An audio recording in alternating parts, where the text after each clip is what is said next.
Nous sommes le dimanche 14 février, il est 18 heures. Nous avons terminé notre troisième session depuis donc décembre, janvier, février, de colloques, de rencontres sur l'astrologie avec des astrologues, autour du métier d'astrologue, autour du savoir astrologique, autour des outils astrologiques. Alors, je voudrais faire un bilan un peu de ce colloque, dans la foulée même de ces rencontres, une demi-heure après la fin du colloque, puisqu'il est 18 heures. Nous avons terminé à 17h30. Je pense qu'une des conclusions de ce colloque concerne la formation. Ça n'étonnera personne, que finalement, il s'agit bien de cela. Comment former les astrologues de demain? Et qui seront les astrologues de demain?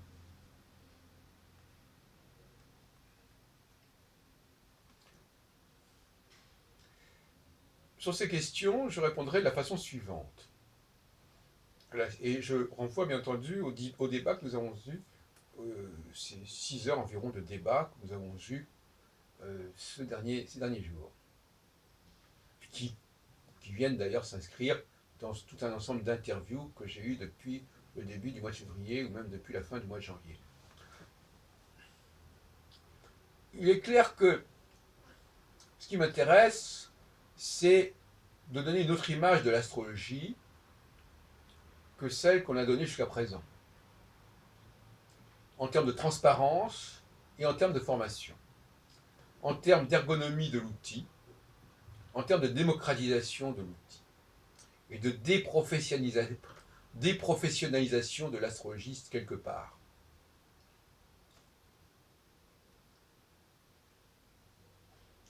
Le débat sur la formation des astrologues, bien que nous ayons posé le problème, c'est pendant ce colloque, plus largement, en incluant d'autres professions, d'autres pratiques, je vous renvoie à nos débats, notamment ceux du dimanche après-midi. Le débat est le suivant, et j'en avais déjà parlé il y a déjà plus de 20 ans dans la nouvelle édition, la réédition des Clés pour l'astrologie parue chez Segers, sous le nom de cosmothérapie. C'est-à-dire que nous avions dit à l'époque, et que nous avions formé nos élèves dans ce sens, parce qu'à cette époque-là, nous avions notre faculté libre d'astrologie de Paris qui fonctionnait fort bien et qui avait toute une série d'étudiants qu'on pouvait former à une nouvelle idée de l'astrologie. C'était d'ailleurs dans cette salle que ça se tenait, plus ou moins, je crois. Eh bien, je disais que la formation des astrologues devait être courte et brève. D'autant plus brève que cela devait éviter un trop grand investissement quant à ce savoir-faire. Parce que vous imaginez bien que lorsque des gens ont passé des années à apprendre l'astrologie et qu'ils ont également dépensé non seulement du temps mais de l'argent à l'apprendre, ils ne sont pas disposés à s'en délester ou à en faire un usage minimal, voire symbolique. Une sorte de cercle vicieux dans ce sens. De la même façon d'ailleurs que lorsqu'on paye des gens pour venir de loin à une réunion, on est obligé de les utiliser, même parfois au-delà de ce qu'ils peuvent apporter à la réunion. Tout simplement pour avoir le sentiment qu'on ne les paye pas pour rien faire. Ça aussi, c'est un problème. Bon. Et des études brèves évitent un surinvestissement de l'apprentissage. Les études brèves permettent de passer à d'autres études. Plus les études sont longues, plus il y aura une résistance, une lenteur à changer son fusil d'épaule et à abandonner un outil en faveur d'un autre outil. Alors évident. Donc, brièveté des études, pourquoi aussi? Parce que tout simplement, il ne faut pas surinvestir la valeur de ce qu'on enseigne. Si j'enseigne un langage, une façon de parler, une façon de savoir lire, ou donner l'impression de savoir lire une carte du ciel, par exemple, de savoir manier donc une certaine technicité au niveau, en tout cas, du langage, ce que facilite bien évidemment aussi le recours à l'informatique qui permet de sortir des objets astrologiques transactionnels en quelque sorte. Donc il voit bien que l'informatique astrologique crée une nouvelle analyse de la formation des astrologues. Avant l'informatisation, les études astrologiques étaient lourdes, il fallait apprendre à utiliser les tables de maison, les éphémérides, les régimes horaires, etc. Et dire, moi-même, j'ai pas mal gagné d'argent comme ça, en publiant le traité dans le monde de Gabriel et les problèmes horaires en astrologie de François Schneider-Gauquelin, tous les deux en collaboration, en coalition avec Trédaniel. Bon. Ça nous ramène aux années 80-90. Et notamment aux années 80 en fait. Et donc tout ça c'est passé, c'est une autre période, une autre époque. Et aujourd'hui, on peut avoir des gens qui vous montrent des cartes du ciel avec des calculs très compliqués, etc. Et qui ne savent pas eux-mêmes produire ces cartes, les ériger, les construire. Et c'est peut-être pas nécessaire non plus, dès lors que l'on considère que l'astrologie n'est jamais qu'une sorte de mandala. C'est-à-dire que c'est quelque chose qui a une valeur symbolique représentant la personne et représentant le fait qu'on va s'intéresser à cette personne puisqu'on va s'intéresser à son thème. Alors, j'ai parlé longuement cet après-midi de cette question-là, à savoir que le souci que les gens ont, qu'on s'intéresse à leur personne, est quelque chose qui correspond à une demande majeure pas la seule d'ailleurs, mais une demande majeure d'astrologie. Il y a toutes sortes de demandes d'astrologie. Celle-là passe par le truchement du thème natal, un thème proprement individuel, qui d'ailleurs est en rupture avec la question des horoscopes, où chacun sait que quand il est bélier, il n'est pas seul à être bélier, et quand on a un thème astral, on peut penser qu'on est le seul, ou quasiment le seul, à avoir le même thème. Donc ça, ce sont aussi des problématiques bien connues. Donc, j'ai envisagé, je me souviens que j'avais enseigné cela à l'INAD en 94-95, j'ai envisagé donc une formation de futurs astrologues, en précisant bien que vous faites de l'astrologie professionnellement et pas pour votre plaisir personnel. J'ai éliminé toutes les personnes qui faisaient ça à titre personnel. Ça ne m'intéresse pas du tout. C'est très suspect. Et malheureusement, les écoles d'astrologie aujourd'hui sont probablement à plus des trois quarts envahies par des personnes qui veulent savoir ce que l'astrologie a à leur dire. Et non pas ce qu'ils peuvent dire à travers l'astrologie. C'est tout à fait la différence. Problème d'information, vecteur d'information ou vecteur de communication. Donc, nous avons donc cette école, cette nouvelle école d'astrologie qui propose de former des gens, des psys notamment, qui savent que certains de leurs patients ont besoin de se référer, d'avoir un transfert qui passe par le truchement d'un certain nombre de savoirs, je dirais, aseptisés. C'est-à-dire de savoir où le praticien et le consultant ne sont pas confrontés directement.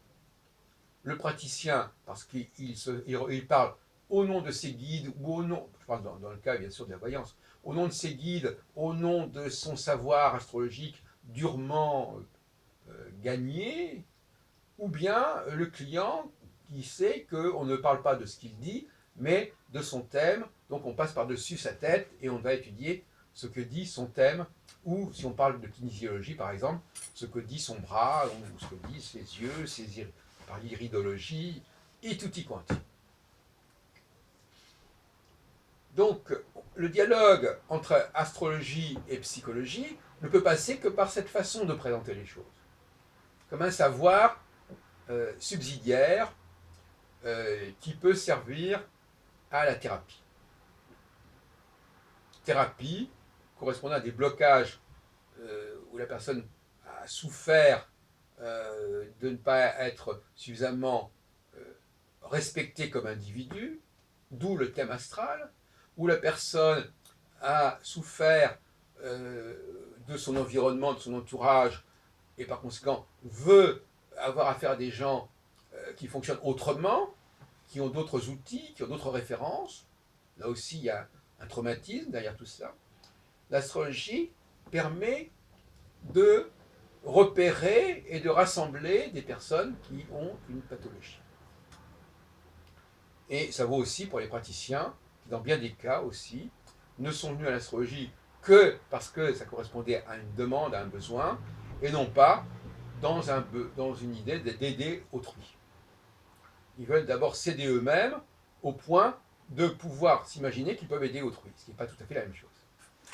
Ils veulent avoir un outil qui leur permet d'avoir quelque chose à dire. Bon, on pourrait développer, enfin, ceux qui ont compris, ont compris.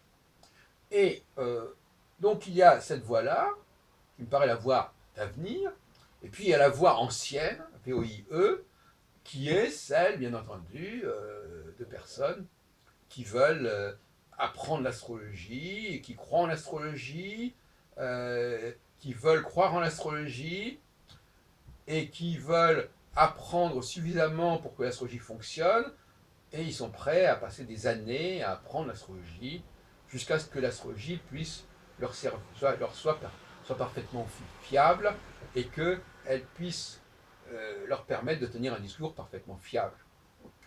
Discours qui va, bien entendu, se substituer au discours qu'eux-mêmes auraient pu tenir par eux-mêmes. Et qu'ils considèrent comme de peu d'intérêt. Alors que le discours astrologique qui viendra à la place, lui, aura un grand intérêt. Donc ça, c'est ce que je voulais dire. Il y a donc ces deux écoles qui s'opposent.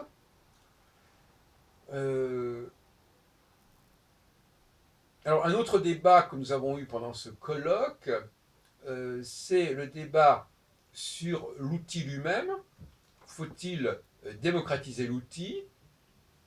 Il ne s'agit donc pas de former des astrologues, mais de mettre à l'exposition de tout le monde un outil astrologique à l'ergonomie idéale et extrêmement accessible et abordable.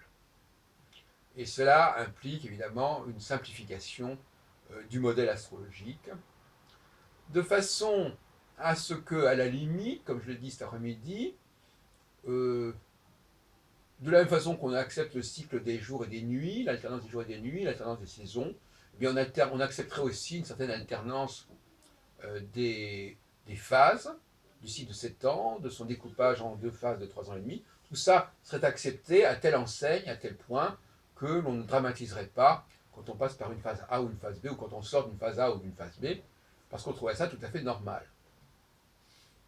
En revanche, si on ne connaît pas ces clés-là, on va dramatiser ces moments-là, et on va les présenter comme des moments exceptionnels, particuliers, qu'il faut expliquer par l'astrologie, par certaines configurations spécifiques, etc.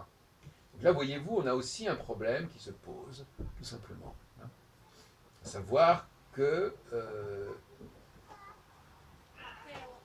on ne sait pas apprécier correctement le cours des choses. Alors, certaines personnes nous parlent d'Uranus en disant si on a Uranus, ça explique les changements, etc. C'est du pipeau. Il n'y a pas besoin d'Uranus pour comprendre qu'un cycle passe par des phases et que le changement de phase implique des changements. C'est le changement de phase au sein du cycle qui crée le changement et non pas une certaine planète dans le ciel. C'est une aberration totale. Alors, il y a aussi, bien entendu, les astromanciens qui veulent avoir la totalité du ciel sous les yeux, hein, sans aucune exception, et qui font une sorte de salade avec tout ça, dans laquelle leur intuition va pouvoir faire des merveilles. Bon, ça aussi, c'est à évacuer, et on va se retrouver devant une cyclicité très simple, un seul facteur, passant par 4 états successifs, ou du moins par 4 phases successives de 7 ans, et chaque phase successive d'ailleurs est à peu près semblable, mais à l'intérieur de chaque phase, il y a un temps A et un temps B.